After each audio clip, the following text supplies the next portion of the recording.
On behalf of Giuseppe Sammarco, the Executive FEEM Director, who is not here at the moment due to an undeferrable commitment, I welcome you to this conference, to this international workshop on oil and commodity price dynamics. Some of you know that this is the natural continuation of two workshops that we have organized in the past year at the Fondazione.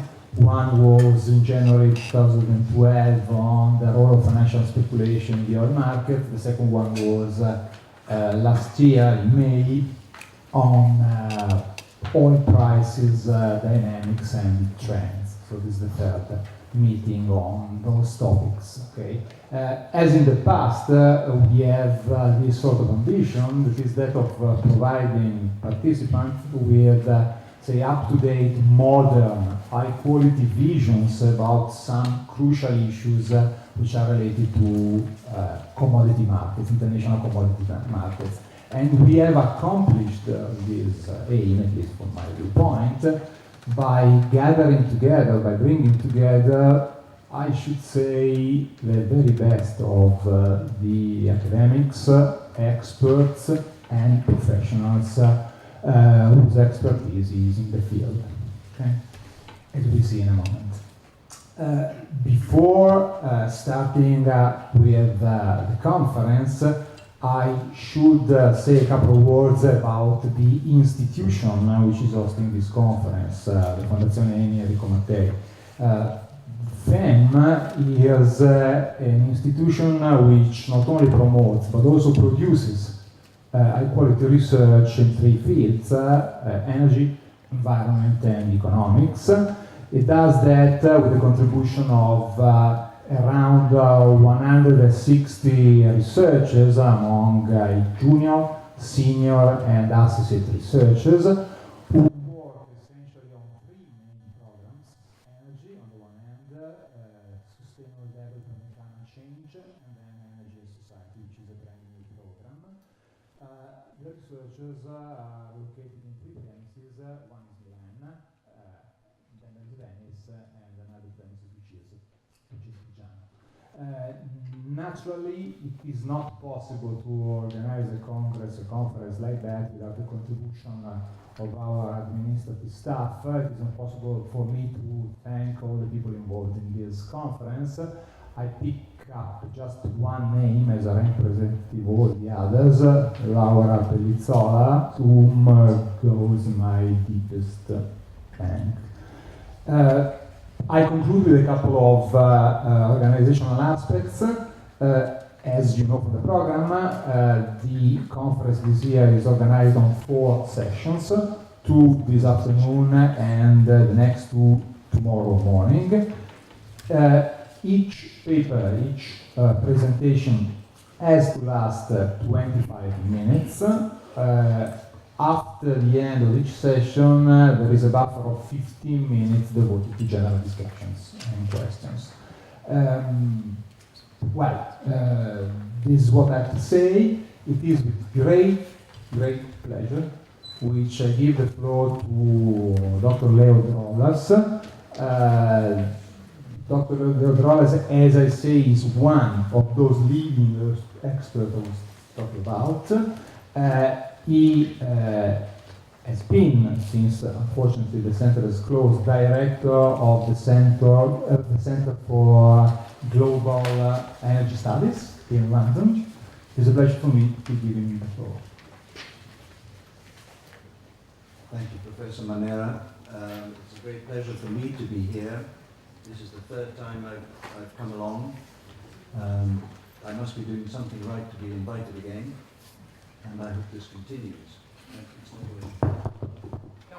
It's working, yeah. I shall speak from the chair here rather than standing up there. I've got a slight back problem, and I think it's better for me anyway. But I hope that the quality remains the same. As you can see, the topic I have chosen this time to speak about is whether predicting oil prices is worth it or not. Now, I've been myself doing oil price prediction for longer than I care to remember, I promise you. And the question I ask is it still a mug's game? Now, for those of you not familiar with idiomatic English, a mug's game means a fool's game. In other words, is it really worth devoting any time to this activity? As you see at the end, I think one must be optimistic. The answer is yes, we must still carry on, but as you will see, there are many problems and difficulties in doing so. Before I start, I'd like to give you two quotes. I have to move it on. The first one is by a columnist talking about the World Cup. And as you can see, he thinks, and many people think, that the wisdom of the day regarding sporting events is always wrong. There are many surprises, and I think that we should bear this in mind.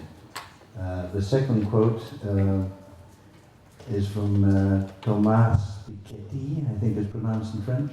This is the book of the day. Some of you might have read it already, I haven't. But he said in the book that economics must get over its childish passion for mathematics. Now, there are quite a few mathematicians here, quite a few mathematical economists. I hope you don't take it seriously. I've been one myself, but I must say over the years, the older I've got, I've recognized that mathematics is fine, but it has its place. We mustn't go overboard and just do it for its own sake. We must always have a proper objective. So a few questions that need answers. I think there are a number of them here.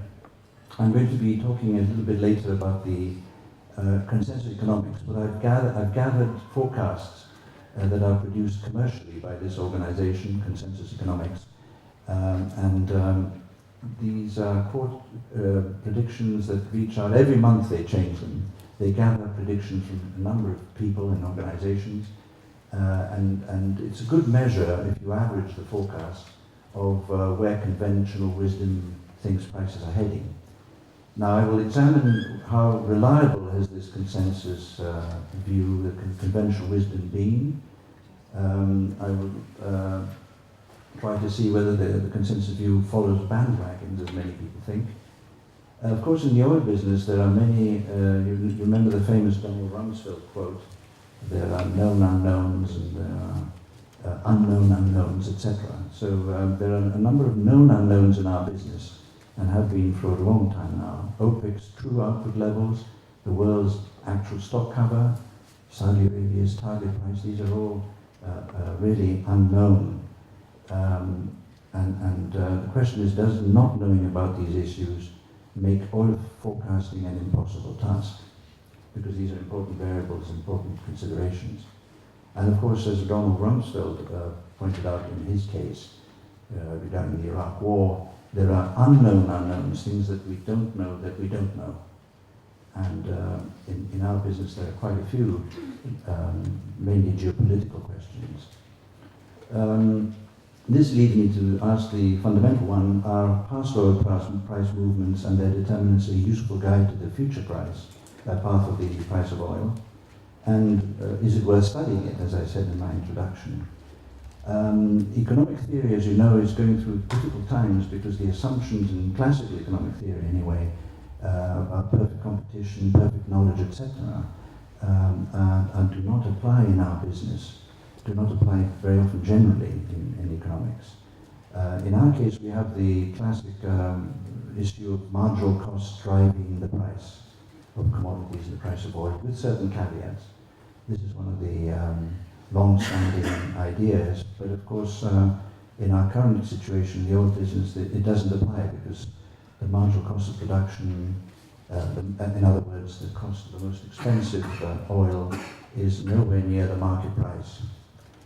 So that's one of the issues that we need to consider. And finally, there's a philosophical question that has baffled me throughout my life, and certainly my professional life. Is the long run a mere accumulation of instants? Now, this is both a mathematical question and a philosophical one. if these instants, in other words, and the variables are integrals of little steps in time, if these instants take us to unforeseeable starting points for these dynamic systems we use, can we actually predict using these dynamic systems? It's the kind of the butterfly starting a hurricane, and a butterfly flutters its wings in Brazil and starts a hurricane in Texas. The Lawrence issue, he was the first one to identify this problem in dynamics.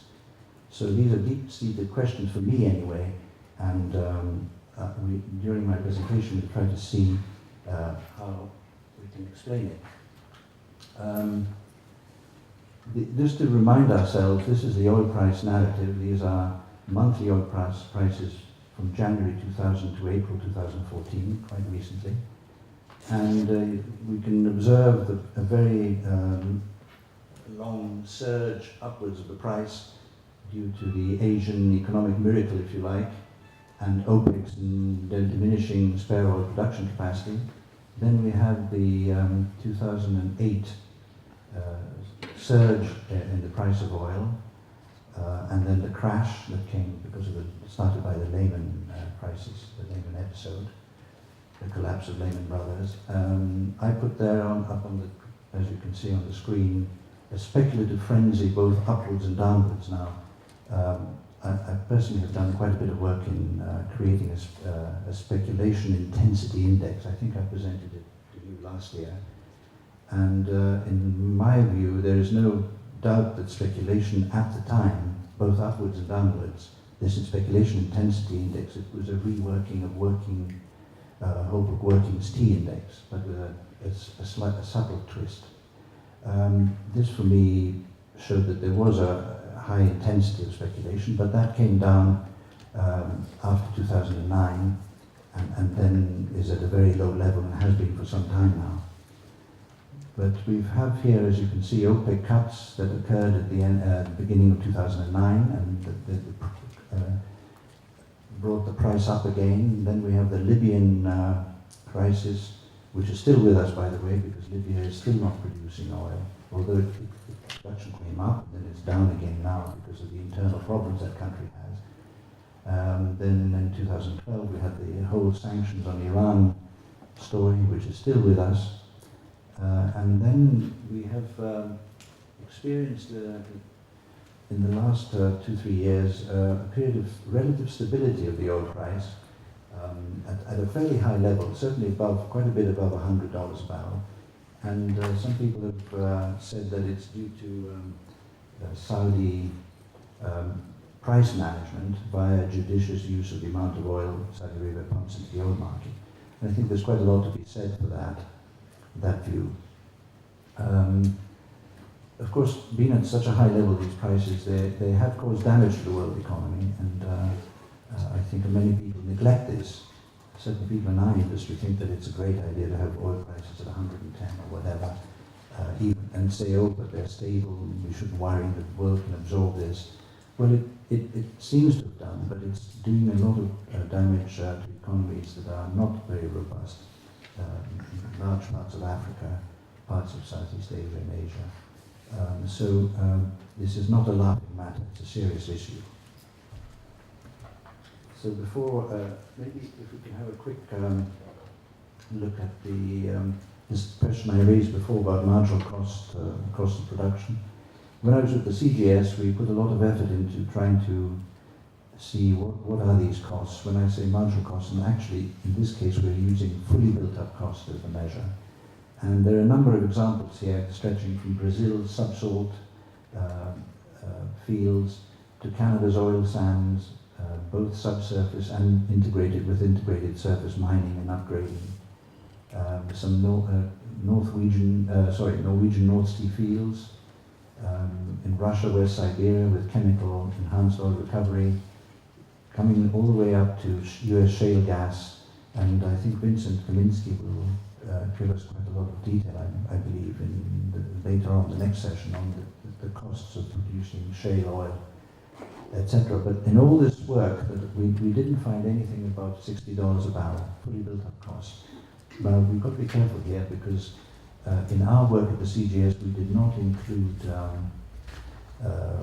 taxes in the form of royalties, and we did not include what many people in Wall Street and in London too talk about the desired rates of return. They bring in desired rates of return, typically 15% real. Now, when you bring in desired rates of return, how long is a piece of string? It depends on who's doing the desiring.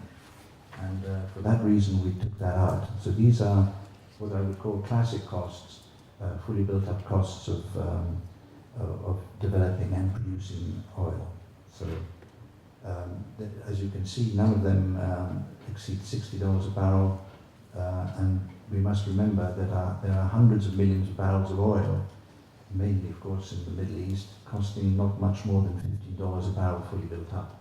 And if you take operating costs into account, if you looking at Saudi fields, the operating costs, and the Iraqi fields, they're below $10. They're probably 7, 5, 6, something like that. So there's a question there, why costs being so low, how can you explain the very high levels of prices we observe in the market? One issue that I think is worth spending some time on is what I think is one of the reasons for these higher prices is OPEC's spare capacity. Now, whenever I've done econometric work, it hasn't come up, and I'll talk about a model that Cliff Weimer and I have been working on for some years now. It doesn't come up as a significant factor.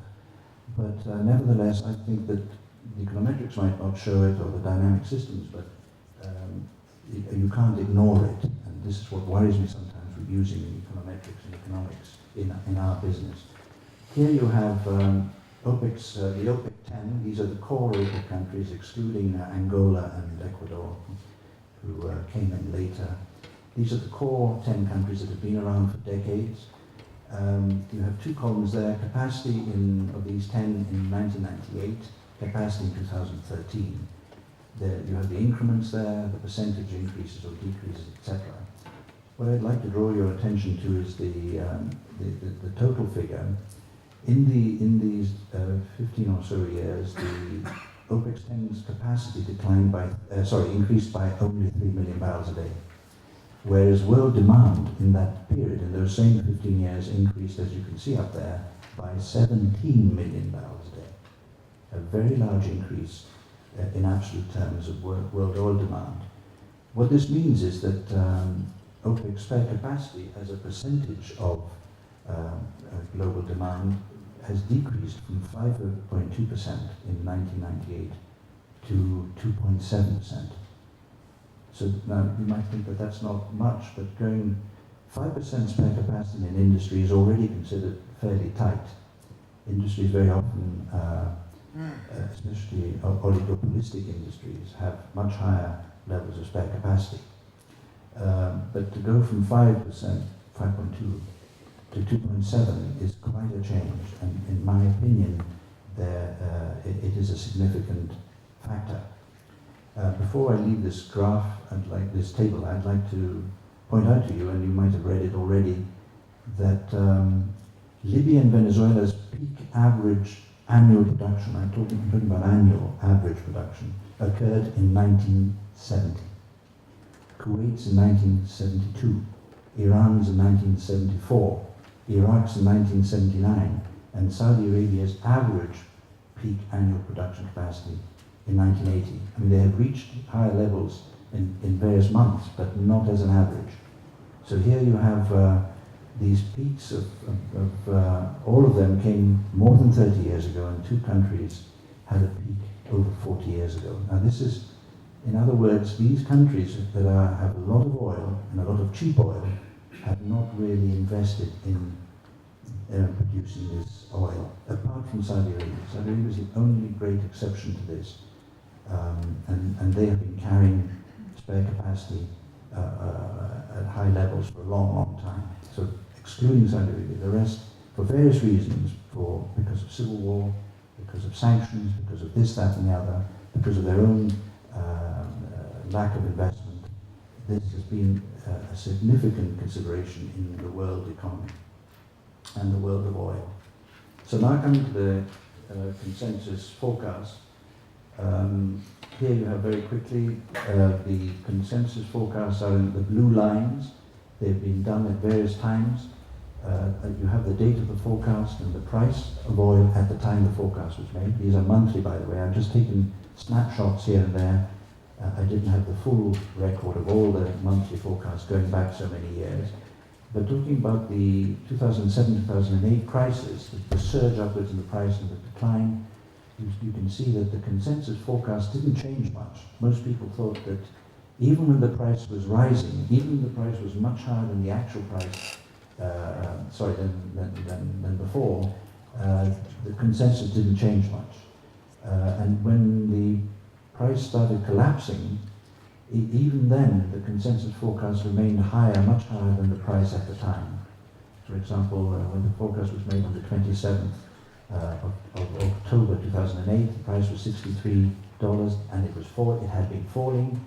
Even then, the consensus forecast thought that in the fourth quarter the price would be around $80 a barrel, and then, of course, gently falling and then rising again. The price, of course, came right down and then rebounded. Even at the end of 2008, when the market knew that Saudi Arabia had and its colleagues in OPEC had decided to cut production very, very heavily by 4 million barrels a day. Eventually, they cut by only 3.5. Even then, you can see that the forecast was that the price would rise to $70 a barrel by 2011, the first quarter. In fact, the actual prices were rising much faster than that. So here I've collated these forecasts, and one way of comparing them all is using root mean squared deviations in dollars per barrel, obviously. The one worry I have, and I mentioned it right in my introduction, that the no change or naive forecasts, so to speak, perform better than anything else. So in these periods, and here there have been monthly forecasts, including our own model with Cliff Weimer, looking at the lagged futures prices, going back 12 months and looking at what the futures price was saying at the time for 12 months ahead. That hasn't been fairly disastrous, as you might expect, people might expect. And then looking at the consensus forecast quarterly, from the same quarter, the error forecast in the same quarter the forecasts are made, the root mean squared deviation was $7 a barrel, even in the same quarter that it was made, let alone going further out in the quarters to $16 a barrel, etc. So the record isn't that great. As I said, this is something to worry about, but then again the business is so difficult because of these extraneous factors and the difficulty of modeling such complex variables at the same time, simultaneously. These are another way of looking at the accuracy, looking at the consensus forecast going from the 0 quarter, the quarter in which it was made, all the way out 8 quarters ahead. On the left-hand side, you have the root mean squared deviations in dollars a barrel. On the right, I've looked at the mean absolute percentage errors, and those are pretty high too. The interesting thing is that 8 quarters out, the errors are actually higher than they were in the 6th and 7th quarters out. So there's a kind of a dip in the errors and then a rise again. I would welcome any suggestions as to why that occurs. So if we can move on. Here you have a schematic of the model Cliff and I have worked on for some years now. People who've been here before will remember it. I just wanted to show you that it's a dynamic model based on stock disequilibrium. But now we look in this model at many variables and we estimate them simultaneously in a dynamic system. And we also predict simultaneously, obviously, the main variables. So this is the best we can do, and even that hasn't been that great in forecasting mode.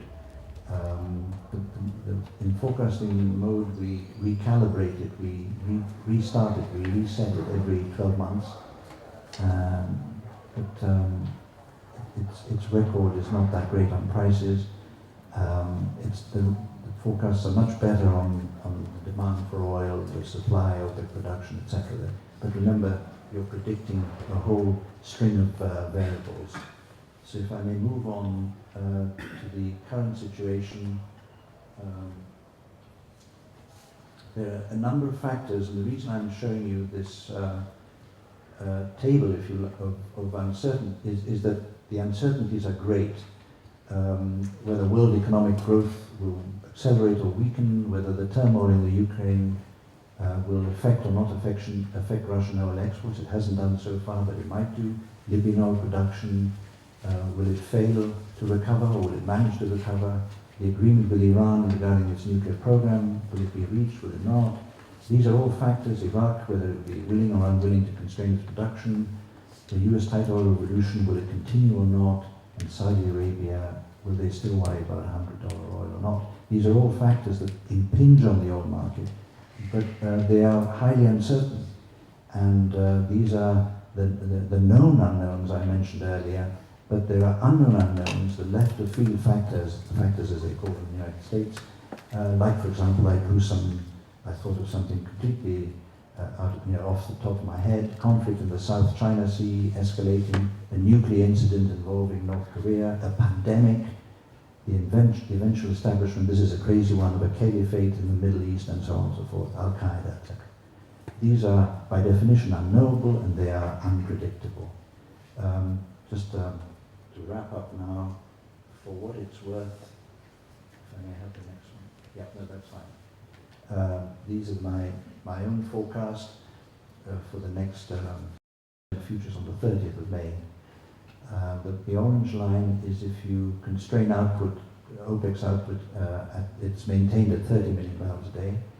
The yellow line is if OPEC raises its output by 500,000 barrels a day. So 500,000 barrels a day, either up or down, can cause a variation in the price, according to this simulation model I've been running, between $80 and $130 almost. So there's a huge variation by just changing one or two little factors, like, for example, OPEC's production. So this is the point I'm trying to make, how difficult it is to predict, even if you change just one factor. So the consensus Brent forecast published on the 22nd by this organization of April, the 22nd of April, when the price of Brent was $109 a barrel. Here you have, I've actually ventured to name certain names, Macquarie Bank, Barclays Capital, Deutsche Bank, and so on and so forth. Capital Economics. The highest and the lowest, you can see the variation between the highest by fourth quarter next year goes to $118 a barrel, the lowest to 85. So there's a huge difference in what they're predicting, these various banks, etc. The mean is down there, the mean of the 24 forecasters. I haven't put all 24 up there. Fortunately, I think there is some logic in this, because the standard deviations are rising as you go forward in time. And in terms of coefficients of variation, you can see that for the second quarter this year, the coefficient of variation, the forecast is only 3.6%, but by the fourth quarter of 2015, it's 7%. So there's as you would imagine, as you move forward in time, the uncertainties increase, and the people who are forecasting cannot agree as to how these uncertainties will unfold. So the coefficient of variation is actually rising, this is a logical outcome. So if I may, finally, this is the estimated average for Brent in the second quarter so far is that dot, the red dot. My own forecast from simulation model is the dotted line, the forward curve is the green line, and consensus forecast, you can see, published on the 22nd of April, is the blue line, way below what I expect to happen. Yes, I'm just going to the end. Way below what I expect to happen. So you can see there are these big variations in forecast just this, at this very moment. So let me conclude by saying that in these forecasts I've shown you, we do not know the assumptions made behind these forecasts, which makes it difficult to assess whether they are sensible or not. There does not appear to be a bandwagon effect, as you've seen, because the variation in the forecast is great. There is quite a disparity between them, and the disparity grows as the forecast horizon lengthens. The conventional wisdom, just to reiterate the point, has not been very successful in predicting oil prices. Furthermore, the forward curve is an even worse predictor. Forecasting oil prices, I'm afraid, remains for me a mug's game. There are too many variables to contend with, too many known unknowns, let alone unknown unknowns, like the Lehman Brothers collapse, the Arab awakening, changing Saudi objectives, etc. So finally, what do I conclude? And I'm finishing now. Econometric and statistical analysis of the oil market should be used mainly, in my opinion, for hypothesis testing, until the past can be relied upon as a sure guide to charting the future. Perhaps simulation, and I've been doing quite a lot of it recently, offers a better route to enlightenment. At least in simulation terms, we are in control. Thank you very much, ladies and gentlemen. Thanks a lot, Leo. It's time to move to the next presentation. John Elder, Professor of Finance at Colorado State University, will entertain us on this interesting topic, price discovery in crude oil futures. Thank you, John. Okay, thank you very much. I will try to entertain a little bit, but no promises. This is, I can't appreciate how difficult it is to forecast oil prices. It's a big topic and really tough to get your arms around that. This topic is really much smaller, just kind of a little sort of tiny slice of the pie. And kind of what we do here is really just try to get a little bit of an understanding about what's happening in oil markets sort of in very high frequencies, in very short little slices of time. It's relatively recent that we have access to oil price data at the second and sort of millisecond frequency. And sort of what we did here was sort of an early cut at trying to get a sense of, from one perspective, about what might be happening kind of in these markets. And so what do we do here? Well, we're looking at two different benchmarks, Brent versus WTI, West Texas Intermediate. And as most people are familiar with, for a very long time, these two benchmarks used to trade very closely. Now, the price differential tended to be pretty small, sort of $1 or so, or less than $1. That changed in about the beginning of 2011, when the price spread between those two benchmarks started to increase dramatically.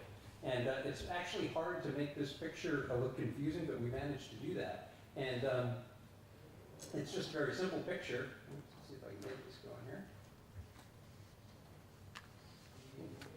Oh, okay, so I don't know if you can see the little red dot. But this purple line just represents the difference between WTI and Brent. And if you go here to the axis on the right-hand side, this is the spread, the difference between the two. So you read this purple line off the right-hand axis, and what it shows is that for years, 2007, 2008, 2009, etc., that spread tended to be pretty small, fluctuate around zero. And then for sure at the beginning of 2011, that spread started to widen dramatically. In particular, WTI was trading at a significant discount to Brent on the order of $15, $20, more than $20 a barrel. And that persisted for a couple of years. More recently, that gap has closed quite a bit. There's sort of a story for why that spread was as wide as it was, and I think some of my colleagues may be talking about that in more detail, but the stories usually have something to do with bottlenecks in domestic transportation infrastructure in the U.S. related to fracking and the domestic production of crude. So this sort of spread sort of caught our eye, and we said, let's maybe try to think about that a little bit more carefully and think what kind of implications that might have sort of for very high frequency components of oil prices.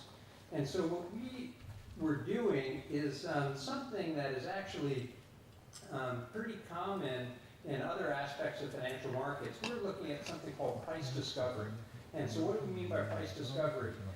Price discovery relates to situations where you could have more than one prices in different areas. And we're trying to get a sense about how markets sort of incorporate information from those different areas. The idea here is that some price movements are going to be permanent. They're going to sort of reflect sort of the information of substantial news arrivals that cause oil prices to change from one level to another level. And some price fluctuations might represent transitory components. And so what would be sort of a news arrival that's going to drive oil prices? So you have a crisis in Ukraine, that represents a piece of news that arrives to oil markets. Oil prices adjust as they incorporate that information about that crisis in the Ukraine. If the crisis becomes less severe, maybe the oil price goes down, becomes more severe, the oil price goes up.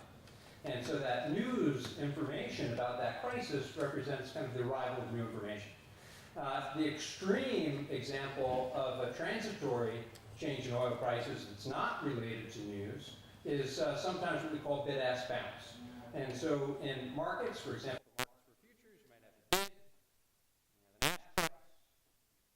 market orders to buy and sell kind of hit the market. And so if you have a market order to buy, that's going to get matched up with the lowest selling price, the ask price. A market order to sell is going to get matched up with the best bid, the bid price. And so you could have bid-ask bounce, that is, you could have transaction prices fluctuating between the bid and the ask, even though there's no news that's arriving to the market. The transaction prices just bounce back and forth as you have a buy and a sell. And maybe that bid-ask spread stays the same. So that's an extreme example of sort of transitory price change that really has sort of not related to any arrival of any kind of fundamental news. So that's the idea. And so we actually use a metric that is sort of common in the financial literature to try to decompose the volatility related to the sort of news component into different shares. And so we do use some sort of statistical techniques in order to make that happen. I apologize for that. I do have 2 slides with equations. And to try to illustrate a little bit what might be happening here. And these kind of methods have been used many times before and in different contexts. And so originally people looked at this and said, okay, we have things like the Dow Jones Industrial Average. These are big 30 stocks that attract a lot of information. They're all followed by a lot of analysts. Do they tend to incorporate information more quickly than other stocks? People have looked at futures markets versus spot markets to see whether futures markets might be more efficient at incorporating that information arrival. And people have also looked at, stocks that are traded in more than one market, shares that are cross-listed, and try to decompose those prices. So that's the idea. And so there is a little bit of an empirical model here, and so I apologize for this. But I have a couple of equations up there at the top. See if I can get my red dot back. I have a couple of equations here at the top. So one possible representation of what could be happening I have here in terms of 2 equations, and I hope this makes sense. So we have 2 prices here. One is something like WTI, one is something like benchmark. One is something like WTI, and one is something like Brent. And so the idea is that prices may follow something like a random walk. What does a random walk say? A random walk just says, well, the price today depends upon the price yesterday plus some mean zero error term. What is this mean zero error term? That's sort of the new information that hits the market that causes the price to adjust to its new equilibrium level. That's what that error term represents. That's news about the crisis in Ukraine, news about inventories, news about other fundamental factors that will cause this price to adjust. That news, as Leo just described to us, we don't know what that news is going to be in ahead of time. So that's why it's part of this mean zero error term. It arrives when it does, and then it becomes part of our information set. The second equation would represent the other price that we're thinking about. And maybe this price depends upon the first price, but maybe there's some sort of transmission lag. And so it depends upon the price in that first market 2 days previous, and then there's also an error term that sort of drives that price. Okay, so we have two prices here following these kind of relatively simple stochastic processes.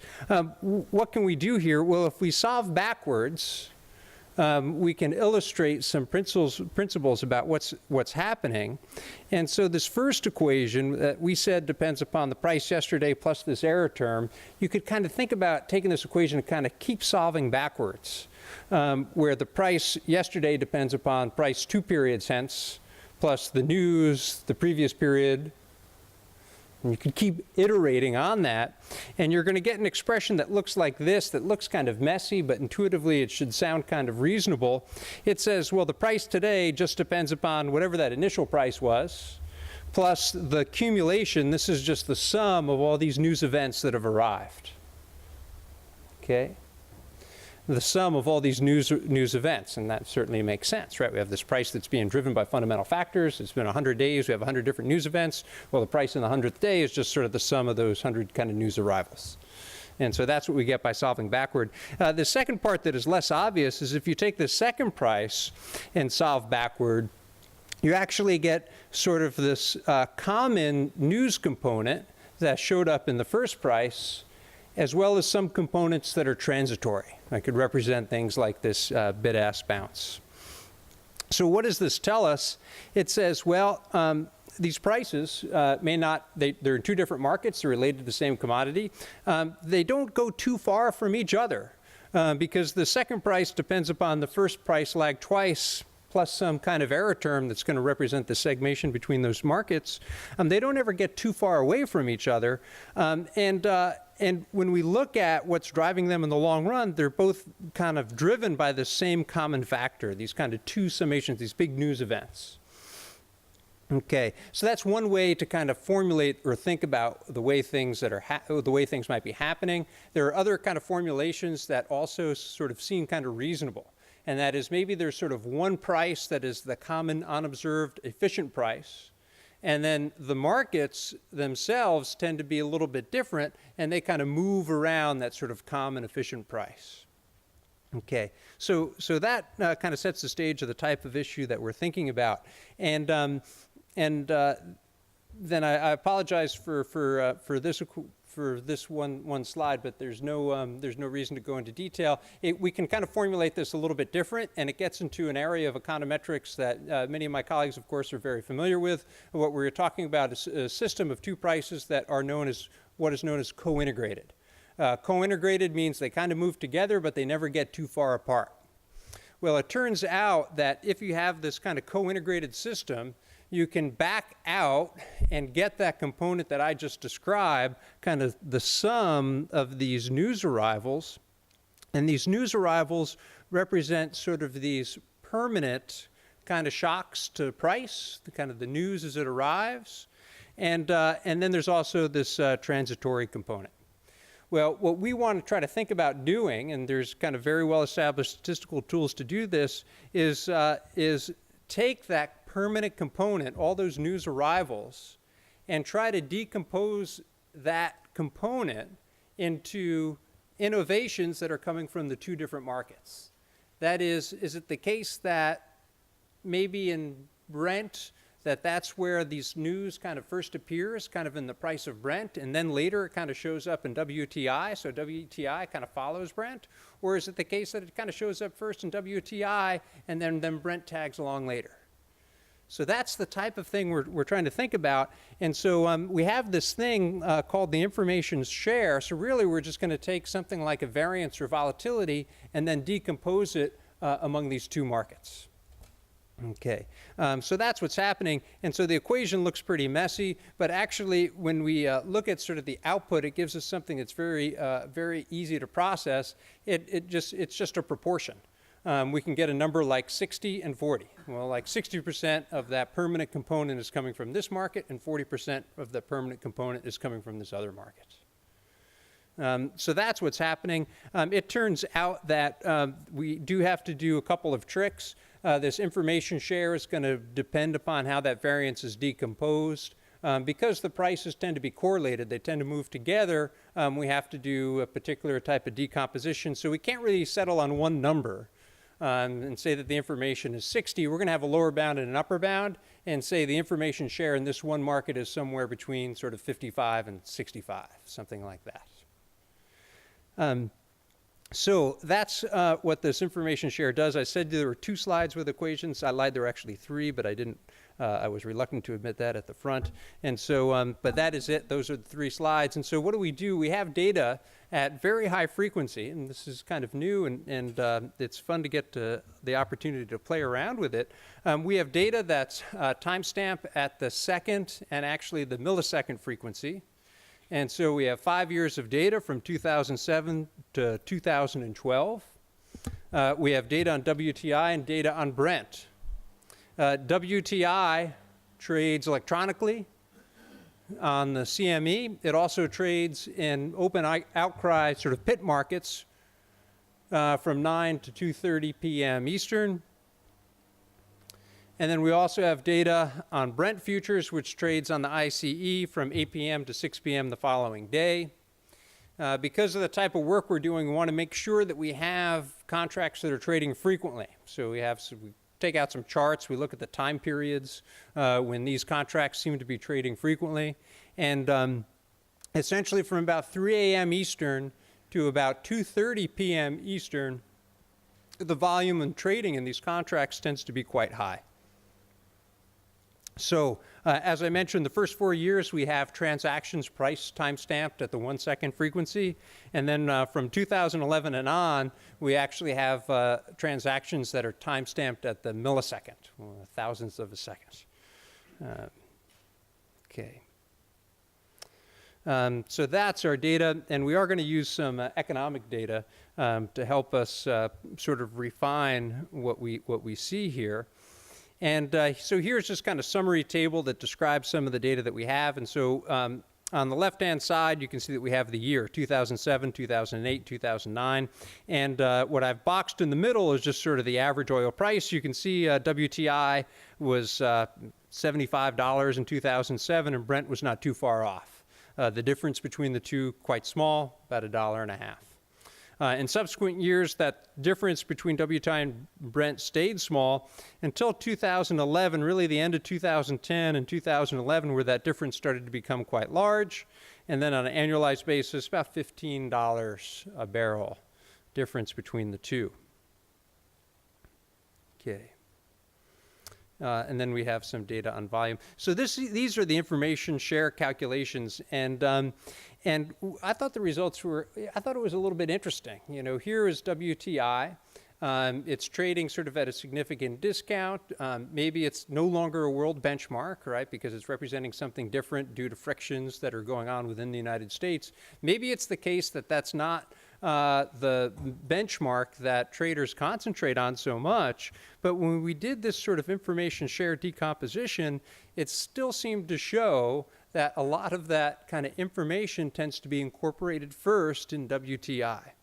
And so this number here, this 0.816, tells us that 81.6% of that long-term volatility, that's due to news arrivals, can be attributed to WTI, and the remainder, because we have just two prices here, 18% can be attributed to Brent.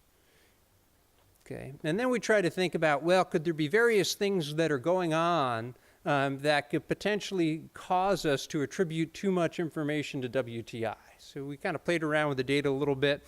Well, because we start at 3 a.m. and end at 2:30 p.m., we include the 9 o'clock to 2:30 p.m., which is the trading session when WTI is also trading in pit markets, not just electronically.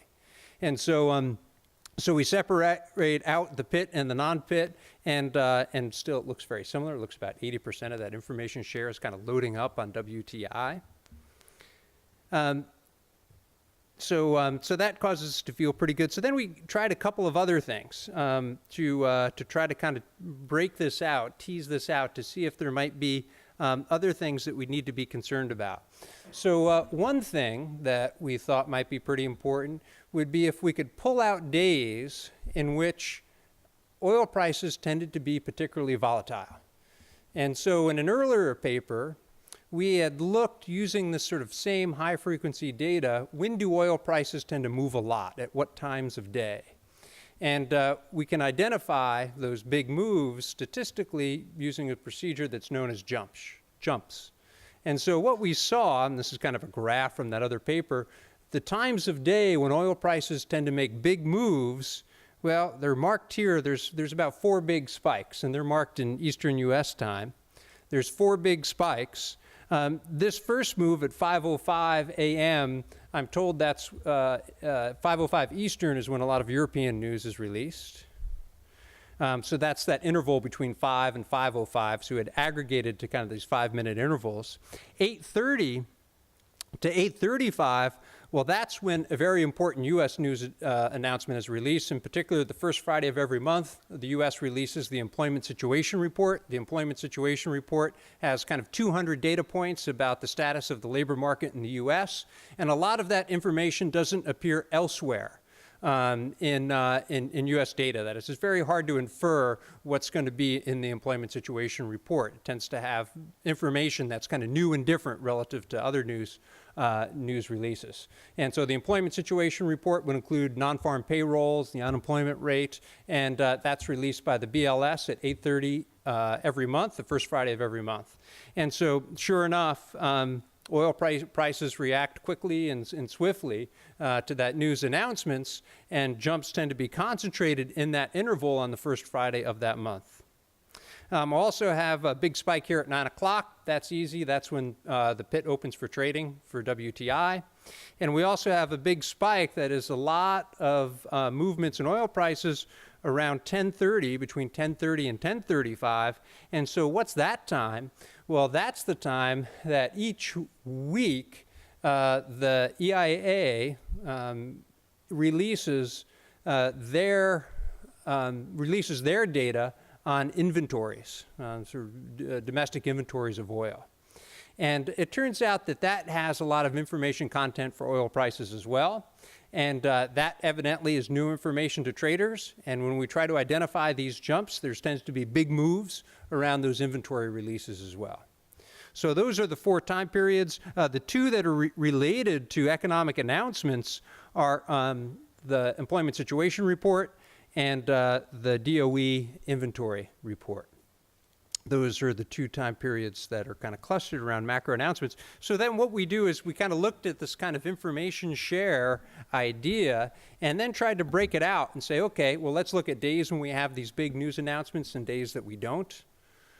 When we do that, we kind of get the same sort of result. It looks like 80% or so of that information share is loading up on WTI and about 20% on Brent.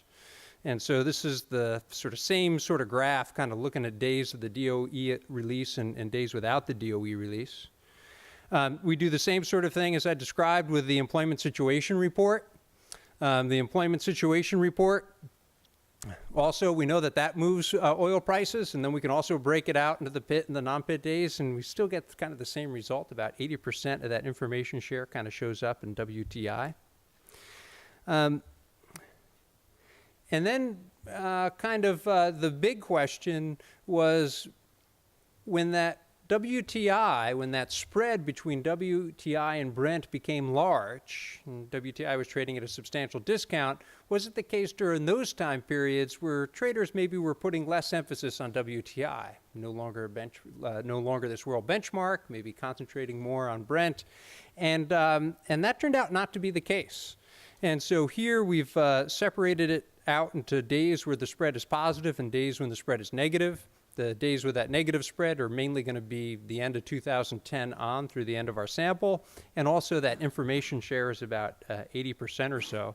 And we thought that was a little bit interesting, not earth-shattering, but a little bit interesting. You know, what's happening in markets these days with high-frequency trading is quite fascinating. And not too long ago in the U.S., what was it? We had a particular news release in Washington, and we had a trade in Chicago 7 milliseconds after the news release. I'm sorry, I think the trade in Chicago was 5 milliseconds after the news release. And this kind of troubled regulators quite a bit because it was supposed to take 7 milliseconds for the speed of light to travel from Washington, D.C. to Chicago. So the question is, what happened to those 2 milliseconds? How did they trade kind of 2 milliseconds early? So there's a lot of energy and effort being put into sort of these high frequency trades. So it's kind of useful to try to understand what's happening with this data at very high frequencies. And so it's a completely different picture than what you might see by kind of looking at these kind of low frequencies where you're trying to make forecasts quarters and years into the future. And so it's neat to kind of have the opportunity to play around with that a bit. And so what's our conclusion is that WTI is down but not out. It still seems to play an important role in sort of this price discovery process. And even though it may have lost status for a while as a world benchmark, it still seems very responsive to new information. And in particular, it seems to be leading the way relative to a benchmark like Brent. Thank you very much.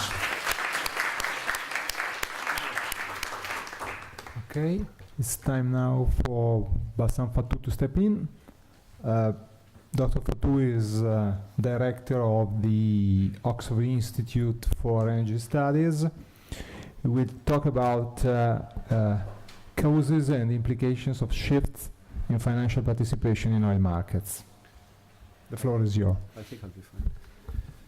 Good afternoon, everyone. First of all, I would like to apologize for the quality of my voice. In the UK, when the weather is cold, you get a common cold. When the weather is summer, you get a seasonal cold. And when you have 4 seasons in one day, you get what is called a tropical cold, which I believe me is very difficult to shake off. The title of my talk today is Causes and Implications of Shifts in Financial Participation in Commodity Markets. This is based on some work that we have been doing at the Institute. I'm not going to go into the details of the technical model, so I'm going to just present the structure of the model, but if you are really interested in the technical details, I'll be very happy to forward you some of the technical slides and also the paper which has been recently published. So just before I start discussing some of the details of the model, just to put a little bit background, what was the motivation of this paper and what are the main messages that we can get out of this paper. I would like to start with the stylized fact, 1, which I think everyone agrees, there isn't really much disagreement about that, is that there has been greater participation of financial players in commodities markets. By players such as hedge funds, pension funds, insurance companies, retail investors. All of these players actually have no direct business in the production or consumption of oil. So they are not producers of oil and they are not consumers of oil. And I would say that this trend actually should have been a welcome development because we have seen financial innovation in many markets, not only in commodities market, which lowered the cost of investment in the derivatives market. And also increased the exposure to commodities by wide range of investors, and this has occurred through a wide variety of financial instruments. So we have futures, options, index funds, exchange-traded funds, and other bespoke products. So based on this stylized fact, and just to show you some of the evidence of that, which is quite clear what we have seen in the last few years, especially after 2003. For instance, if you look at the open interest on the crude oil future exchanges, you will see really a massive increase from 400,000 contracts to 1.6 million contracts, which is really a huge increase. It's much, much more bigger than the physical oil market. And also some studies have pointed to the fact that now we are seeing money managers, what we call the hedge funds, entering into the market. Of course, some of them are on the short side, some of them are on the long side, but if you take their net long position, what you see that they are much more on the net long, so they are on the long side, and many people interpreted this as one of the main reasons why we have seen the rise in oil prices. Now, what are some of the potential implications for this? And that's where we've seen the huge literature emerging. And we've surveyed this literature with Lutz. He's here with us as well. Basically, we try to make sense of this very wide empirical literature. You know, this is something about economists. You know, they have a tool, interesting topic comes up, and then they start, you know, applying the empirical tool to this, and then we see a lot of studies coming into the market. So we've seen some of these studies, but, you know, just to summarize, you know, what are some of the potential implications?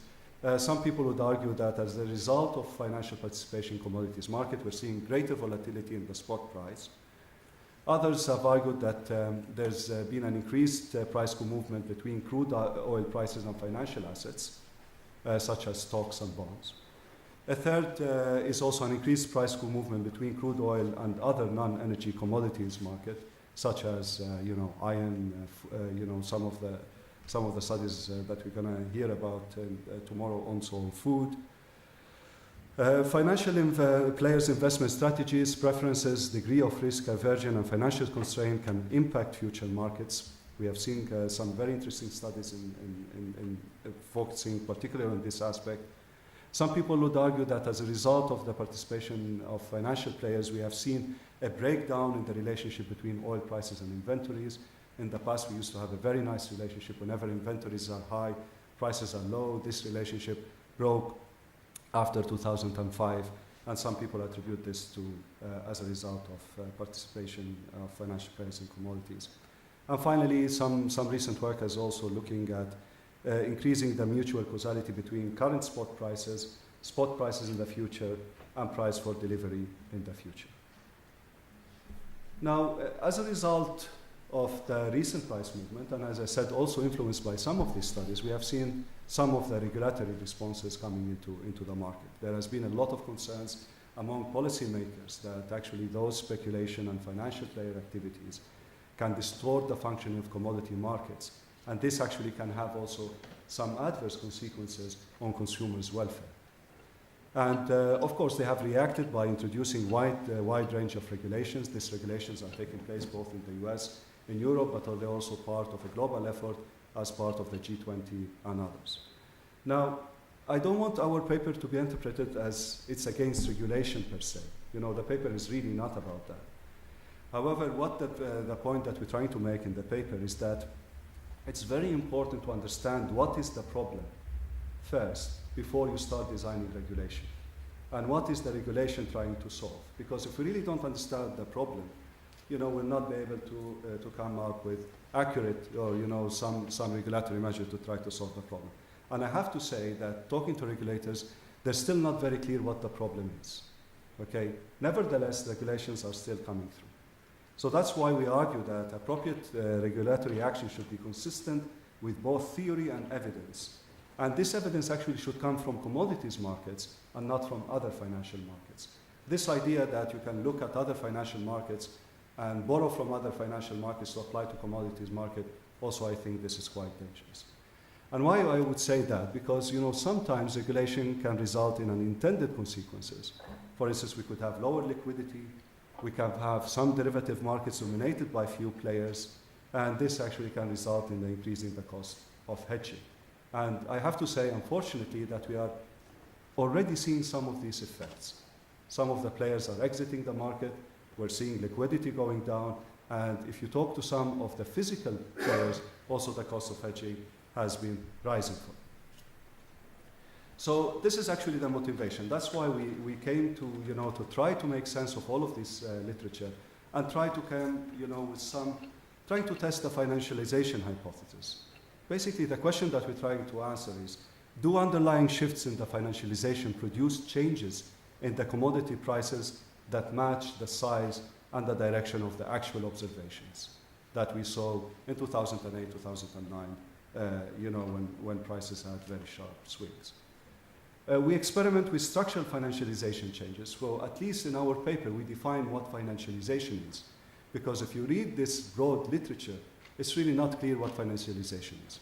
In our paper, we define it as lower risk aversion of financial speculators and higher wealth for financial speculators. So we try to identify those two factors. You know, what will happen if the risk aversion of financial speculators go down? What happens if all of a sudden they have higher wealth? What is quite interesting as well, to try to compare those two impacts, we also introduce also fundamental shocks into into the model as well, because what we try to do is to compare the impact of these financialization changes, what we define as financialization changes, with those of the fundamentals. So we look at two aspects, a positive supply shock and higher supply volatility. And then we try to measure whether those factors actually can explain the rise in oil prices and some other behaviors, and also to try to assert their role vis-a-vis the role of financialization. So what we do is we build a semi-structural macrofinance model to answer these questions. We match the model to the data before 2003. That's what we call the period of pre-financialization. And then we see if the predictions of the model match what the data tell us of what happened after 2003. And finally, we see if the model's prediction for supply and demand do a better job than explaining these facts. So this is actually the strategy, and I will come to that later on. Another aspect of the paper as well, which I think it's worth emphasizing at this introduction, is we also forgotten about why is this matters. You know, this matters because if you are really concerned about consumer welfare. So we raised the question, do underlying shifts in financialization also hurt the final consumers? And it's quite unfortunate to see that the literature actually does not care about welfare analysis anymore. And this is actually a contrast to the literature in the 1980s, where we see a lot of studies focusing on the welfare. And this is actually, and I have to give Bahatina's co-authors, they gave us this idea because in one of the conclusions of that paper, they asked this question: additional work is needed if one is to ascertain whether the impact of financialization represents a welcome improvement in market efficiency or instead is a worrisome development. You know, we're talking about many papers, coming on without trying to answer this question, why all of this matters. Well, it should matter because you're worried about welfare consumers, and that's actually what we try to do in this paper. Our paper tries to fill this gap by trying to assess the impact of financialization on consumer welfare as well. Okay, so this is overall what we try to do in this quite comprehensive paper. So I promise that I will not go into the technical details of the paper, but just to give you a little bit of the basic structure of the model, and then I will go directly to the results. But our model is a two-period model, so our period 1 and period 2. And we have three groups of agents. We call them the physical speculators, the financial speculators, and the final consumers of oil. Just to give you an idea of each of these, what they are doing in the model, the physical speculators, they buy oil in the spot market and store it. They can sell it forward or wait and sell it in the next period. They also hold a risk-free asset. And this is quite a fundamental driver of our results, is that they decide how much to hedge. And this actually, how much to hedge, has, as I said, important implications on the results of our model. And we solve for their decision as a portfolio maximization problem. So these are the physical speculators, and we separate the production from the storage. So it's not, the production decision is very different from the storage decision. The financial speculators are those who are contract to buy oil on the futures market and sell it at delivery. They are also invest in other assets as well. And we take the extreme case that their financial gamble is a pure bet. Okay, so just to highlight the fact that those financial speculators do not necessarily do anything in the market, they just bet on the prices. Okay? And we solve for their decision as a portfolio maximization with utility, particularly we assume that they are risk averse. And what about the oil consumers? The oil consumers, they don't do much. They just buy oil each period and take the demand for other goods as given. And of course, the objective of the final consumer is to maximize their utility over both periods. And then we tend to solve the model. As I said, the technical details are there in the paper. We equate supply and demand for each period with carryover between the two. What is quite important to emphasize that all the prices in our model are endogenously determined. And this is quite an important feature of the model, is that current spot price, the expected future price, and the futures price are all determined within the model. And we also determine as well the spreads. So we look at different types of spreads. So we look at the expected price, which is the expected spot price minus the spot price. We also look at the inverse basis or the convenience yield which is the difference between the spot price and the future price. We also looked at the risk premium, which is the expected spot price minus the futures price. And all of these are endogenously determined in the model. And actually, why is this quite important? Because each spread plays a differentiated role in determining the return of each of the players, whether you are a financial speculator, whether you are a physical speculator, or whether you are a physical consumer of oil.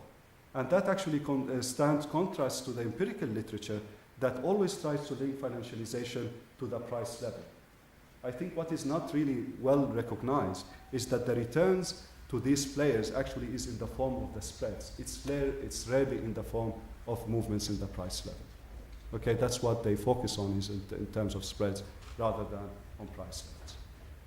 So I'm not going to say much more about this model. I think I laid the basic blocks. So what we do after we constructed this model, we calibrate the model and then we simulate it. But the baseline calibrations are determined by the pre-2003 data. We summarize the observed changes in the oil market variables since 2003 because we really have to have an idea of the pre-sample, what we call pre-financialization and after financialization. And then we simulate the model for two specific shifts, as I mentioned before. The first one, a fall in the risk aversion of financial speculators. The second one is in the rise in financial resources that they can muster to buy shares and other risk-free assets. And this is actually our definition of financialization. Okay? So the lower risk aversion, so the financial speculators all of a sudden are less risk averse and they also have a higher financial wealth.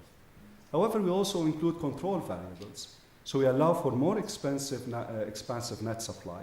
So there's more supply into the market, and we allow for greater volatility in the supply as well. Okay?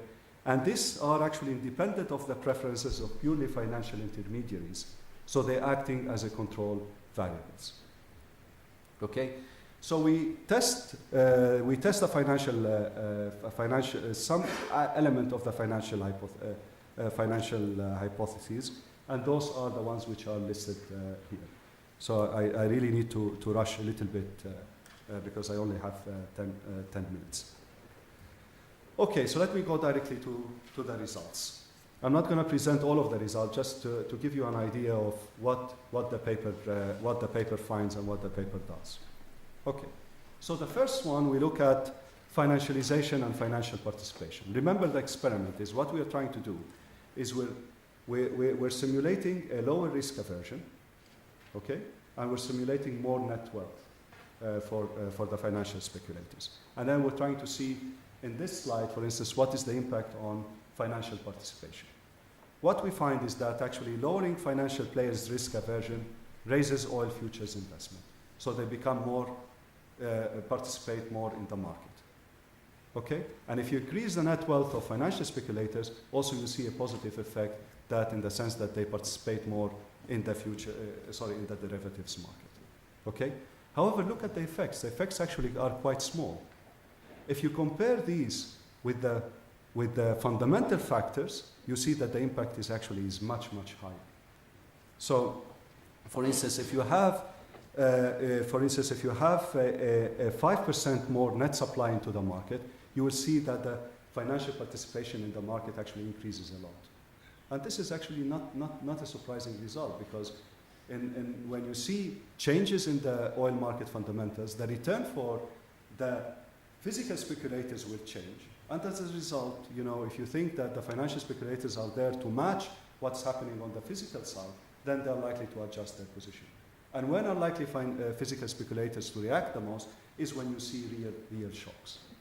What is quite interesting as well is that the supply volatility also have a similar effect as well. Now we looked also at the oil prices. If we change those financial layers, what will happen to the oil prices? So we found actually something quite interesting. Even if the wealth were to increase by 50 times its baseline value, the price level would only rise by 4%. Only by 4%. It's a very, very small effect. And what is quite interesting is that the expected spot price falls by the same extent as the rise in the current price. So the impact actually on the financialization is by changing the term structure rather by necessarily changing the prices. The impact on the prices is quite low. Now compare this to the supply and demand factors. You know, if you increase supply or if you have more supply volatility, what you will find actually that the impact is much bigger, both on the current price and the expected price. And it's by bigger, much bigger magnitude in this case. So what do we conclude from this? Is that financialization shifts are unlikely to explain large shifts in the oil price level. More plausibly, this is due to shifts in the demand and supply for the spot oil. The net positions of non-commercial players need not only be due to shifts in financial players' preferences and constraints. Actually, what we find is that financial investment volumes themselves, so the ability or the drive for these financial players to participate in the commodities market also depends on the changes in the physical layer of the market. So it depends on supply shocks and demand shocks. So that's why if you see a correlation between greater volume of financial flows and higher oil prices, actually this is not a conclusive evidence. It's really nothing. It doesn't tell you much, you know, and really until we understand what's behind those movements. Finally, as well, I will show you one of the slides as well, which is on the consumer welfare, because I made a big deal out of it on the financialization and consumer welfare. In this graph, what we show is that a more positive value implies that welfare is lower than baseline, and that's why a positive compensation is required. Okay, so that's why. So what we find actually that greater financialization improves the welfare because you need to compensate the consumer by less.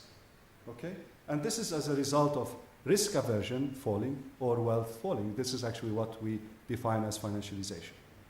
Where the impact on the welfare is really quite large, again, comes quite clearly in the positive shocks, in the shocks in the physical layer, either in terms of big increases in supply or increases in volatility. And particularly when supply and demand become more volatile, we see that consumer welfare is being affected, and that's where actually you need to compensate for them to keep them at the same utility as before.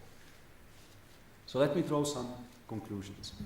So the underlying shifts in financializations as either a huge rise in financial speculators' wealth or a fall in their risk aversion cannot explain the scale of recent movement in oil prices. Greater financial wealth or lower risk aversion have, if anything, actually beneficial effects on consumer welfare, as they tend to lower volatility and they tend to raise stocks. Supply and demand forces matter much more in lowering the bases and can, in fact, explain the sharp movements that we have seen in the oil prices. Now, this paper, as I said, is not about the fact that derivative markets always work. Okay, this is, you know, perhaps they always work, but perhaps they do not always work. But if there are certain problems with, you know, with the market design, I think, you know, the regulation actually should target those market design. Okay, and just very quickly, and I didn't want to, I just cut this couple of slides, but I don't, is it okay? Yes. Yeah? Okay. So just to gain a little bit from history, and I found, you know, me and my co-author some very interesting examples, you know, and this is grain and the sugar in the 7 Years' War. And there's some studies which look into that, into the detail.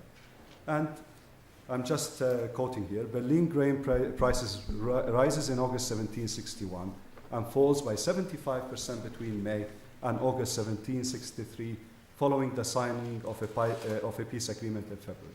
So all of a sudden, you know, you were in a period of war, you signed the peace agreement, and then you start seeing, you know, pricing collapsing. Okay? Eventually, holders of grain and sugar were forced to sell their trading goods in public auctions, thus strongly depressing prices. Since May, complaints are heard concerning these auctions and hurried sales that damage the market. Okay, so this is actually some of the historical evidence which come from. And we've seen correlation between prices increased, especially those heavily traded by merchant banks. So those commodities which were traded by merchant banks, we saw an increase in correlation. Grain prices fall coincided with many bankruptcies of some of these banks. There's also been evidence on low capital and liquidity of key banks involved in this what you call speculation. And actually we saw that rather than playing a stabilizing role, we saw grain prices actually rise in the most difficult period. Okay? Now, how would you respond as a regulator, to an evidence, to some evidence like this? As I said, in our paper, we don't find that evidence. But let's assume that all our results are wrong and our model is wrong, and all of this. Again, this calls for caution. If you are concerned about too few dominant investors, then you impose position limits. If you are worried about high leverage investors, then basically you try to resort to micro-prudential policy. If the issue is about interlocking liability structure, then you can resort to macro-prudential policy. If you are worried about market margins and endogenous overreaction, then market prudential policy is warranted. So the key message here is, we don't find any evidence of that, but even if you have found evidence, it's very important as well for the regulator to try to identify the problem and then devise measures to address those particular problems. Thank you for your attention. Analysis of these consensus economics forecasts. Now, there's a lot that's been happening in the oil price forecasting literature in recent years. I think there's consensus at this point that we can distinctly do better than a random walk. Now, whether that's a big deal or not, we can debate, but certainly we can do better than a random walk. One of the side products of that literature has been that one of the worst things you can do is to look at consensus economics. And I think one of the reasons when you think about that is when you just look at the list of people who make those forecasts, what would make Deutsche Bank an expert in oil prices? Right? I mean, no particular reason that they would be the first person to return to if you wanted to know about oil prices. You also raised issues of data that are not available. You mentioned inventories, for example. When you're doing forecasting, you don't need the perfect data. Very often, as an empirical method, you can get pretty far with proxies. So there are a number of proxies for global oil inventories, for example, that one can use to actually show that they're helpful in forecasting. Likewise, with economic models, it's true that certain models are rejected pretty obviously, right? But it doesn't mean that there aren't other economic models that are actually quite useful in forecasting. I'm talking real-time out-of-sample forecasting here. So my own reading of the literature is actually a lot more positive than the reading I got from the presentation. On John's discussion, there were 2 points. One is, I'm not sure that the bounds you present are the right bounds. And so essentially, if you apply the recursive ordering, the Cholesky composition, imagine that the reducible correlations instantaneously are zero. Then your upper and lower bound will be identical, and your procedure will tell you, well, there's no uncertainty about what the right answer is. But if I write down a standard simultaneous equation model, of course, I can show that the right answer is not contained in the interval of the 2 bounds, right? And that's something done by construction. So I'm not sure that you're really capturing everything that could happen. And so those bounds do not represent sampling uncertainty, they just represent certain different ordering from the... No, they represent identification uncertainty. But what I'm saying is if the true world is not recursive, which is kind of what people think most of the time, that situation is not one of the 2 limited cases. And so you're not really putting a bound, you're only putting a bound on the set of recursive orderings, not on the true model. Yeah. And so I'm not sure that that might be a problem interpreting that. Now the other point is a bit looser. Now there is an earlier literature looking at the effect of news on, for example, WTI oil prices, using similar kind of announcements to your labor market announcements that you mentioned. That is based on daily data. I mean, essentially, when you look at daily data, you find that there is news and nothing happens in the WTI price. You use much more high frequency data and you find that apparently there is some movement. Doesn't that suggest that there is news, the price jumps up, and shortly thereafter goes back down to where it was and nothing happens? And is that consistent with this notion of price discovery, the news are incorporated in the price and stay there forever, which is what you normally think of? And so from the situation you described, as you move away from high frequency data, it could be the case that you have an identification problem, that throughout the course of the day you have many news events. And so you had the employment situation report that happened at 8:30. You had a big movement in oil prices in reaction to that employment situation report. And then throughout the course of the day, there were other news announcements that were not systematic, and so you can't sort of measure them the same way as the employment situation report. Yeah, and well, I mean, you hope they do, but they create so much noise, it becomes difficult to identify that oil price movement. You hope they average out. But if there's so much noise that you don't have a lot of power in your test statistics, But you might be able to actually look at this on a case-by-case basis, where you know that on certain days there were no other news that you can measure and see what happens, whether the price level stays up when you go to longer horizons, or again goes back down. And I understand your point, and I know exactly the paper that you're referring to. and so my sense is that with daily data, we're aggregating too much, and you're missing some important information. Even with the very high frequency data, to confess, we have problems indicating the direction of change, in the sense that our jumps tell us that there are big moves. But to know, based on the news announcement, whether oil prices are going to go up or down, we need to know not only non-farm payrolls, if that, and even now we have an identification problem, because in the employment situation report, there's 200 data points. And so now we make the assumption that the most important data point is non-farm payrolls. Then we have to know the expected non-farm payrolls. And then we have to know the state of the economy such that is that going to cause oil prices to go up, or is that going to cause oil prices to go down? So even with very high frequency, we have problems kind of systematically identifying the direction of how oil prices should change. And so the jump methodology really kind of covers that up, right? Because we know there's jumps in those intervals, so oil prices are moving, but we have difficulty sort of teasing it out in a systematic fashion. Leo? Yeah. Lutz, I'm glad you're optimistic. I don't share your optimism on forecasting. What I presented is the view of the consensus view at various times, as I explained. And these are people who put their necks out, by the way. They're published, these forecasts. They're subject to analysis with hindsight. And I think, may I say, the academic world, which I was in some time ago, a long time ago, is full of hindsight. It's the academic world, and certainly regarding energy and oil, it's analyzing the past and trying to infer, which I think is a correct activity to do. But when in forecasting, may I suggest that if you're so good at it, compared with the random walk, well, you should be making money out of it. In fact, you shouldn't be here now. You should be on your yacht in Monte Carlo. Well, that brings the question why you were even hoping to find it. No, I never said that. I never said that. I don't think we can find it. Look, I mean, there are many reasons we can discuss why you might or might not be able to make money on that basis.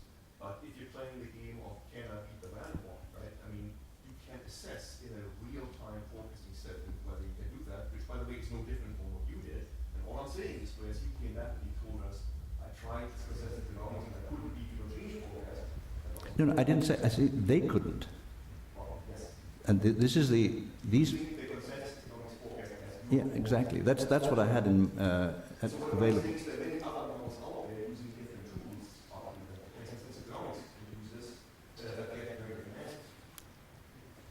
I don't know if you're familiar with consensus economics. This is an organization. We were part of it, actually. We supplied our own forecasts, and they record them. So that's all they do. What I'm trying to infer from that the view of the majority of people who are in the business, and these are banks, by the way, who give advice themselves on forecasting of prices. They themselves are. Exactly, yeah.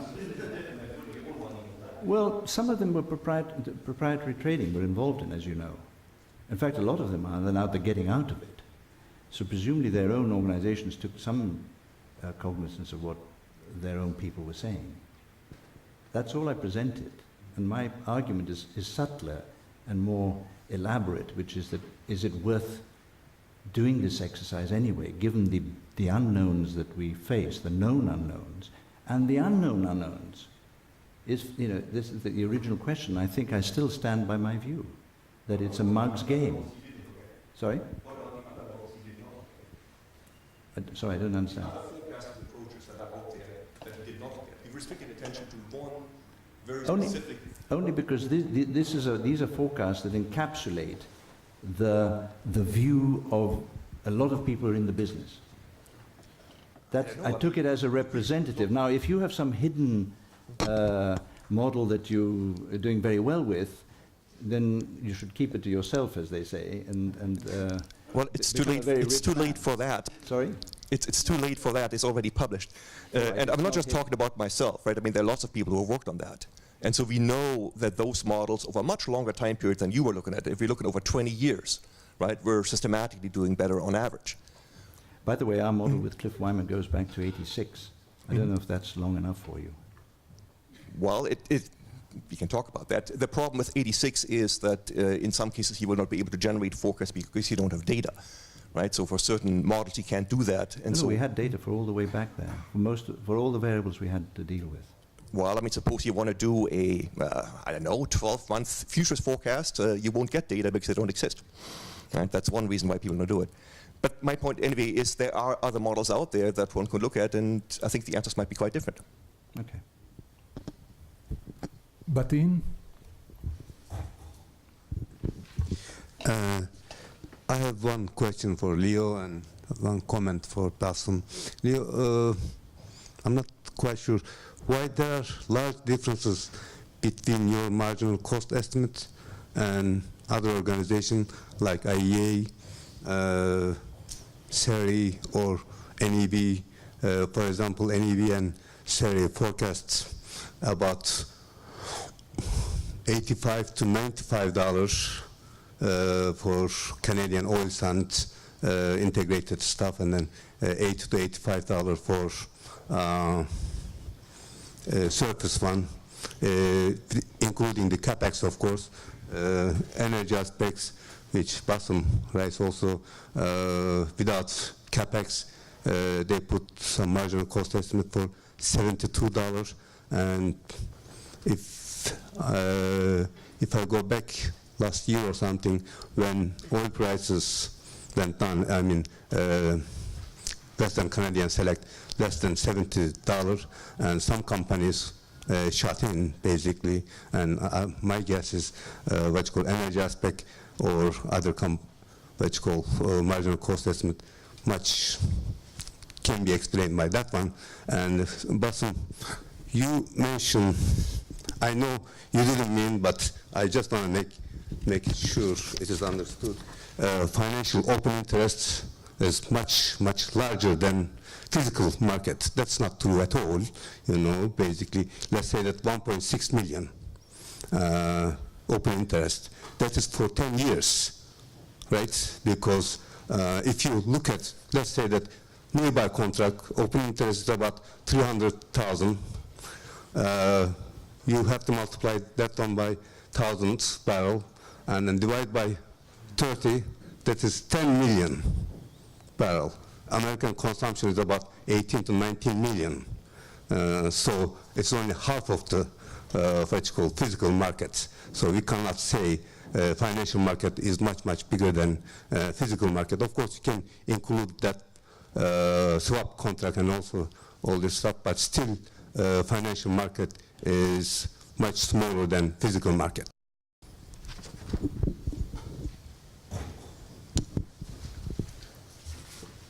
This is work we did over some time. Obviously, you can get a single producer, or 2 or 3 or 10 even, who have very high costs, and when the price drops to $70 or whatever, they go out of business. Now, this is part of the whole story that does happen. I just gave you examples of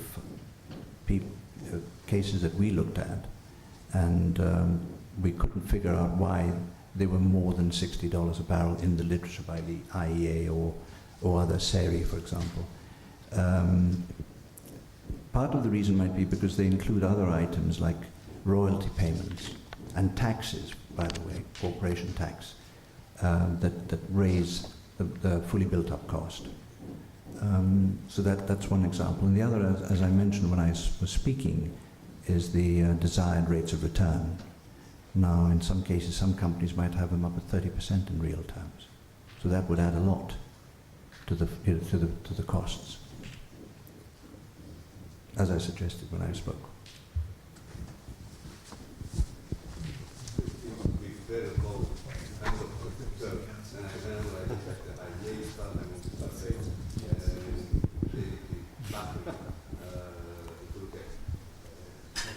Wilson.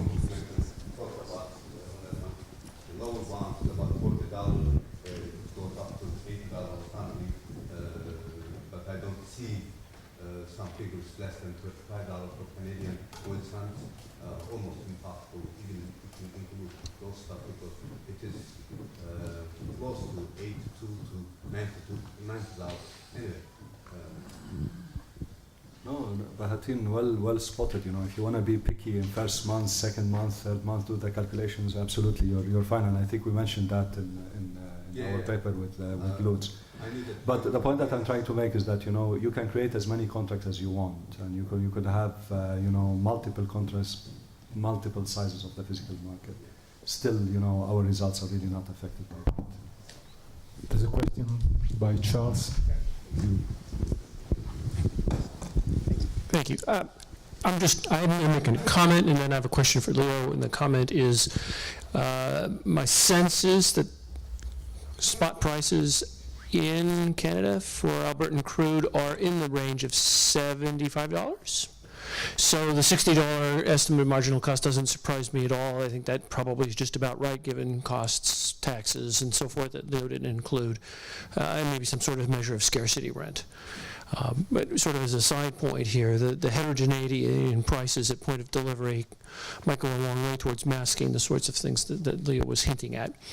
My question, Leo, is to do with demand elasticities. If you have big effects associated with small changes in quantities brought to market, that suggests highly, that somewhere in your story you have highly inelastic demand. Is just as a point of curiosity, what kind of demand elasticities were you thinking of? Well, the last time we did work, it was around 10.1. 10%? Yeah. Okay, so short, yeah, that's fine, thank you. I think we have natural experiment. You know, we have Libya. We lost over one day, you know, or over a week, more than 1 million barrels per day, and we did not see this price movement, this sharp price movement. So the market can lose one. You know, we have seen. Sure, but do you know that somebody else didn't step in and fill the gap? Well, they couldn't, because if you look at the Libyan crude, it's light sweet. Right. The Saudis are the only ones who have spare capacity. It was heavy crude. You know, we tend to forget that actually crude does not come in one thing. What the European refineries really wanted is a specific type of crude, and what the Saudis were trying to offer was a different type of crude. And that's why they didn't pick it up. Well, I thank you for the setup. That was kind of the theme that I was going to pitch in my talk in the next sec. I'm sorry to It's okay. to ruin it for you. There's a question here, yeah, and then Rob. Yeah, sorry. My question is to Bassam. You said that basically supply and demand are the factors that are going to drive or are driving oil prices, but we know that supply factors kind of have a temporary effect. If so we're left with demand factors that are driving prices. Is that correct? In our paper, we have the net supply, so we take into account demand and supply both. So we distinguish between that. But the argument would be, if you consider the the supply side is kind of like a temporary, maybe a war happens and then it stops and you're all left with demand. Okay, so I'm a PhD student in England, and I'm trying to figure out. This is consistent with the models that I'm doing. I get. Well, I mean, it's a good news, but I'm struggling in trying to figure out, because since 2003, in my long-run co-integration vector or relationship, I see a very clear volatility increase in the co-integration vector between macroeconomic variables and oil prices and commodity prices. So I'm trying to make up my head around, what is this the case? Is this the monetary policies from 2003 in the US that kind of affect this volatility? Is it, obviously, you've done a lot of work on financial is discarded. I mean, I've read other papers also that lately, Lutz Keeling, I think, also published something different. So how can we explain that increase in volatility in oil markets since 2003 if it's not financial? You're talking about the volatility in the relationship between oil prices, because you know there's a difference. If you're talking about volatility of oil prices, one thing. If you're talking about the volatility in a certain relationship, which I really cannot answer because I want to measure the volatility to see whether there has. Yeah, I'm curious about measuring my own volatility in the vector I'm relating, but you also see a lot of volatility since 2003. You see a lot of spikes and drops, and that's my question. Well, I'll be very happy, since you're based in England, to discuss it and to see what exactly you refer to. And then, I really cannot answer that question. Okay, Robert. Thank you. I really enjoyed that panel. I guess I'm going to have to take a little more time to digest the last presentation, so I don't think I could conjure up any questions. But a quick comment on Leo's and one question for Bassam. And by the way, I do think you put your own estimate and projections out there, and you're right that you're putting your name out there, and that is commendable. And I noticed that it was very close to ICE's forward curve. I'm sure you didn't just imitate it, and this was on the heels of you telling us earlier that that's usually not a good thing to be going by, so we'll see how you do. I also thought it was interesting when you showed your 4 figures. This is a much less deep observation than Lutz's, because I don't get to that deep in the ocean. But the one thing I would say is, if you looked at the start of each of those curves and the finish, and I assume all the projections were at the start, they got the direction right all 4 times, which I thought was interesting and is valuable, and somebody might be able to make money on that, though I'm not going to go try it. Bassam, my question is on the welfare implications. If you could just summarize a little bit more why those impacts. I mean, I was trying to follow the way you had the chart. Once again, it's probably just a little slow, in the uptake here. But it's a very interesting area to be going into. And if you could just maybe summarize for the 4 things you looked at, but why you thought you had those effects. Mainly in the model, it comes out as a result of risk sharing and also having more stocks as well. So that actually can dampen some of the price movement on consumers. But the paper the paper has already been published. I'll send it to you so you can see actually how it works. But those are the 2 things. So it's actually what the original literature, why do future markets are good, or basically it's the same thing we find. Yeah, it just confirms the old literature. Leo, would you like to add something to what you were saying? Yes, if I may. I just looked at my laptop and I found some data for the shale oil in the Bakken. I know that Vincent will cover some of it, but just to respond to your question, some of the most expensive oil is in the Bakken. The North Dakota Industrial Commission, and I've got the information here, estimates that a typical Bakken well costs $9 million to drill, just one well, with initial output of 1,000 barrels a day. The trouble, as you know, with the shale oil is that the productivity falls off very quickly, so you have to keep on drilling. They estimate that the capital and operating costs average $21 a barrel. Taxes and royalties add another $18 a barrel. Including a real rate of return of 10% brings the total to around $50 a barrel. Now, they might be wrong, but this is the commission that in North Dakota that assembles the information. The same cost structure is said to be applied to the Eagle Ford formations, according to them.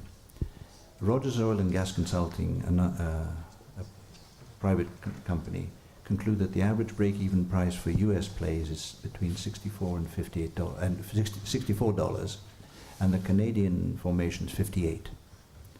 So that's the ballpark kind of figure that I have in front of me. May I ask a question just to advantage, because the figures you mentioned for Saudi Arabia and Kuwait for Kuwait are 10, but for Brazil they are 14. Don't you think, given that it's actually deep shore, subsalt, for Saudi Arabia and Iraq it would be 10 and Brazil 14. I think this is a little bit... I've been very generous with Saudi Arabia and Kuwait. It could be 5, 2, 3, who cares? But the Brazilian ones, the important factor is the size of the discoveries.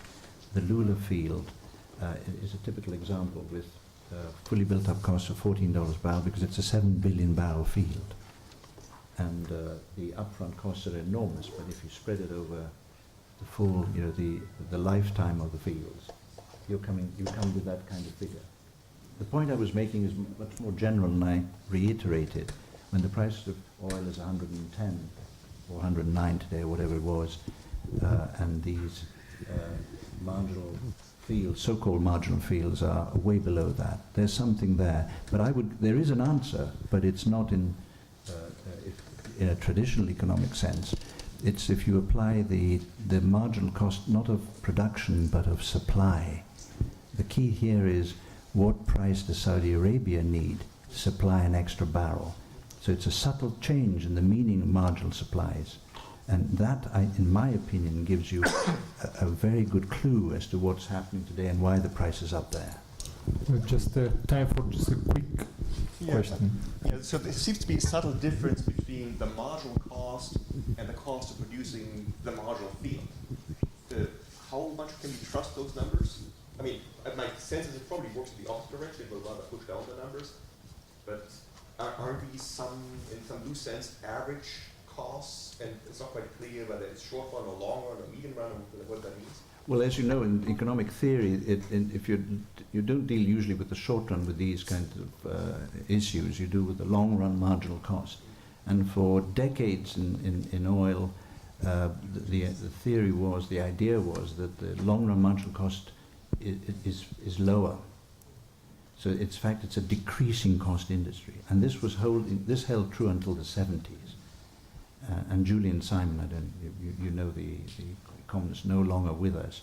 He was a great proponent of this. You know, why are commodities, the long run marginal costs are, these are declining industries. And then came 73 and the price crises, if you like, hikes, that changed the perception.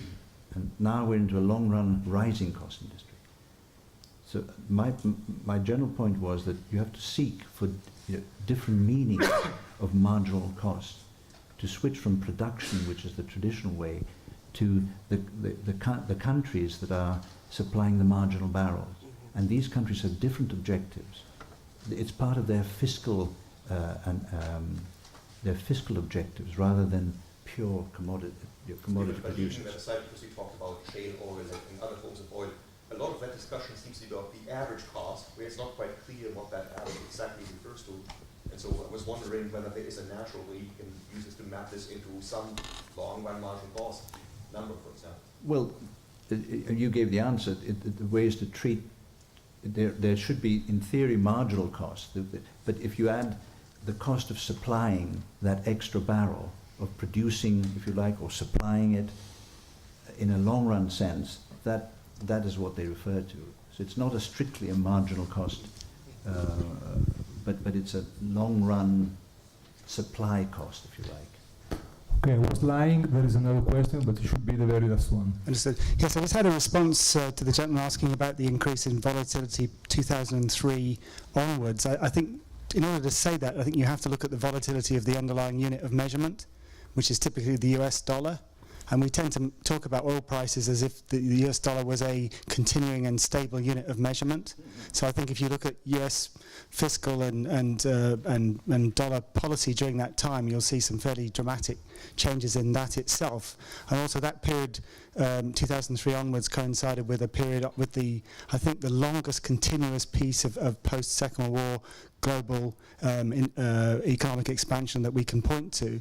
Also the most rapid shift of economic power or demand growth relative from east to west, a dramatic shift in the requirement of the crude slate relative to the required yields in terms of products, as well as that dollar change. So you also had a dramatic fall in the total quantity of spare capacity that could be marshalled by OPEC. So all of those things would lead towards volatility on a normal basis from fundamentals. And you could spend a lot of time researching just those to get back to that. The monetary policy was my first institution because Yeah. I'm using real prices, and I can see Sure. how But I think you have to look at it until anyone says real prices is one thing, but also, do you purchase parities or whatever, because the dollar is absolutely not a stable unit of measurement when we talk about oil. So that was my only point. Thank you. Okay. Fortunately, I have to close this interest session, so thank you very much for all of us. So we have a coffee break now, and let's say that we meet for the next section at the scheduled time, which is 15 to 5. Okay?